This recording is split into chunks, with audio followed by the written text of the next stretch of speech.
సిద్దిపేట జిల్లా బెజ్జంకి మండలంలో భూభారతి రెవెన్యూ సదస్సు మండలంలోని తిమ్మాయపల్లి మొత్తన్నపేట గ్రామాలలో జరిగింది. ఈ సదస్సులలో పలువురు గ్రామస్తులు పాల్గొని తమ తమ సమస్యలపై దరఖాస్తులు చేసుకున్నారు.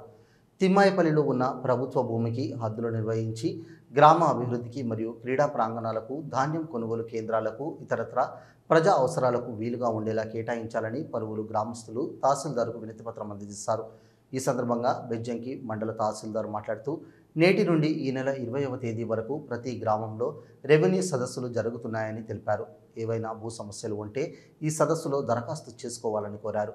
ఆ సమస్యలపై ఆగస్టు 14వ తేదీలోపు పరిష్కారం చేయనున్నామని తెలిపారు.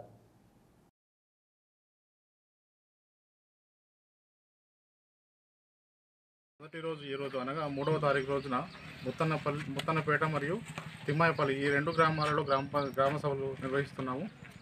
రైతులకు సంబంధించిన ఎటువంటి భూ సమస్యనైనా దీనిలో మేము దరఖాస్తులు స్వీకరించి పరిశీలన చేసిన తర్వాత వాటిని పరిష్కరించడం జరుగుతుంది ఆగస్టు 14వ తేదీ లోపల. కావున రైతులందరూ కూడా ఇటువంటి అవకాశాన్ని వినియోగించుకోవాలని మరొకసారి మిమ్మల్ని అందరినీ కోరుతున్నాను.